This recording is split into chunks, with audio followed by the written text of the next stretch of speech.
नमस्कार बच्चों। सुदामा चरित खंडकाव्य की इन पंक्तियों में कवि ने सुदामा जी की संपन्नता, उनके वैभव का वर्णन किया है। कवि कहते हैं, बाजी साला गज साला दीन्हे गजराज खरे, ब्रजराज महाराज राजन समान के। कि उनके कृष्ण ने गजराज यानी श्रेष्ठ गजराज सहित घुड़सवार, बाजीशाला यानी घुड़सवार और गजसाला अर्थात हथसार की श्रेष्ठ हाथियों सहित, गजराज की श्रेष्ठ हाथियों सहित कृष्ण ने घुड़सवार और गजसार जो हैं उनको दिए, जो उनके महल के द्वार पर खड़े हुए हैं।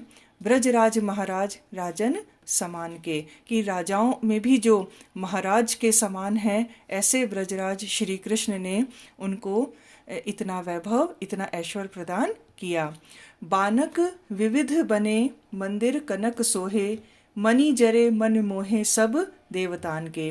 और कवि यहाँ पर सुदामा जी के वैभव का वर्णन करते हुए कहते हैं कि बानक विविध बने, बानक अर्थात ढंग, कि कृष्ण जी के जो महल हैं, मंदिर कनक सोहे, मंदिर से तात्पर्य है उनके भवन से, उनके महल से, कि सुदामा जी के जो भवन हैं, जो महल हैं, वो कनक सोहे यानी सोने के बने हुए हैं, मणि जने और जो मणियों से जड़ाऊ हैं।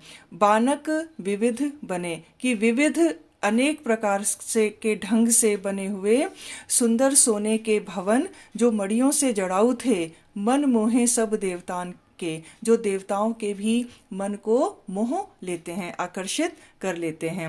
अर्थात उनके भवन इतने सुंदर बने हुए थे, इतने कलात्मक ढंग से बने हुए थे कि वो सभी देवताओं के मन को भी आकर्षित कर रहे थे।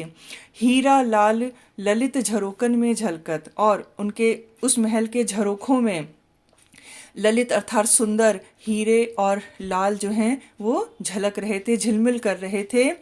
झिमझिम झूमक झूले हैं मुक्तान के, झिमझिम अर्थात धीरे धीरे, झूमक अर्थात गुच्छे, झूले हैं मुक्तान, मुक्तान अर्थात मोती, कि मोतियों के गुच्छे धीरे धीरे उन झरोकों में झूल रहे हैं। जानी नहीं विपत्ति सुदामा जू की कहाँ गई, देखिए विधान जदुपति के दान के। और यहाँ पर कवि वर्णन करते हैं कि श्री जदुपति, यदुवंशी श्री कृष्ण के दान करने के विधान को देखिए, उस ढंग को देखिए, उनके उस रीति को देखिए कि उन्होंने कृष्ण को सब कुछ दिया दान में। तो दान का ढंग इतना अनोखा है, इतना विचित्र है कि वो दान दिया जाता हुआ दिखाई भी नहीं पड़ा, और सुदामा जी को अपार वैभव और संपत्ति प्राप्त हो गई। और इसी कारण जानी नहीं विपत्ति सुदामा जी की कहाँ गई, सुदामा जी की सारी विपत्ति, उनकी सारी कष्ट, उनकी पीड़ा और उनकी दरिद्रता सब कुछ समाप्त हो गई। ये कृष्ण के दान देने की विलक्षणता ही है कि दान दिया जाता हुआ दिखाई भी ना पड़े, और उनके भक्त और की जो पीड़ा है वो समाप्त हो जाए, उसकी विपत्ति जो है वो नष्ट हो जाए, उसको कृष्ण ने हर लिया, उनके दुख को समाप्त कर दिया।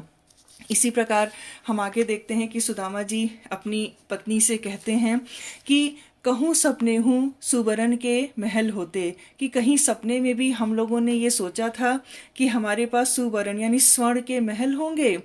पौरी मणि मंडप कलश कब धरते, और पौरी यानी ड्योढ़ी पर, यानी अपने महल के द्वार पर, दरवाजे पर, कि हम अपनी पौरी पर, ड्योढ़ी पर कभी मणि का हमारा मंडप होता और हम उस पर कलश कब धरते, और उस मंडप में क्या हम कलश कभी रख सकते थे।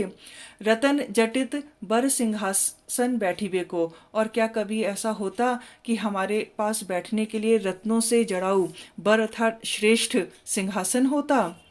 खड़े हैं खवास मोपे चौर कब ढरते, और खड़े हुए ये खवास यानी खास सेवक, कि खड़े हुए ये मेरे खास सेवक ये कब मेरे ऊपर चंवर डुलाते। क्या कभी हमने ऐसा सपने में सोचा था कि इतना वैभव, इतना ऐश्वर्य हमें प्राप्त होगा। देखी राज सामा निज बामा यूं सुदामा कहे। इस प्रकार अपना राज्य वैभव देखकर, अपनी राज संपत्ति देखकर निज बामा अपनी पत्नी से सुदामा जी ये सारे वार्तालाप करते हैं, उनसे कहते हैं, कब ये भंडार मेरे रत्नन भरते, कि ऐसा कब संभव था क्या कि मेरे घर में, मेरे महल में, मेरे भवन में मेरे भंडार जो हैं वो रत्नों से भरे रहते। जो पे पतिव्रता तू ना देती उपदेश तो पे, कि मेरी पतिव्रता पत्नी यदि तू मुझे उपदेश ना देती। सुदामा जी की पत्नी सुबुद्धि जी ने उनको उपदेश दिया था, ये सुझाव दिया था कि वो एक बार अपने बाल सखा श्री कृष्ण से भेंट करने के लिए द्वारिका अवश्य जाएं। तो यहाँ पर वो अपनी पत्नी के इसी बात का सम्मान करते हैं और कहते हैं कि यदि तुम मुझे ये सुझाव ना देती, तुम ये शिक्षा मुझे ना देती, एति कृपा मोपे द्वारिकेश कब करते, तो द्वारिकेश्वर द्वारिकाधीश मेरे ऊपर इतनी कृपा कब करते। अर्थात ना मैं द्वारिका जाता, ना द्वारिकाधीश से भेंट करता, और ना प्रभु मेरी इस दुख और पीड़ा को समझ पाते यदि तुम मुझे द्वारिका जाने का आग्रह ना करती। तो यहाँ पर सुदामा जी अपनी पत्नी के प्रति बहुत सम्मान प्रकट कर रहे हैं और मानते हैं कि उन्हीं के आग्रह के कारण उनको ये सारा वैभव प्राप्त हुआ है। यहाँ पर उन्होंने इसका सारा श्रेय जो है वो अपनी पत्नी को ही दिया है, क्योंकि हमारे यहाँ भारतीय संस्कृति में नारी को अत्यधिक महत्व दिया जाता है।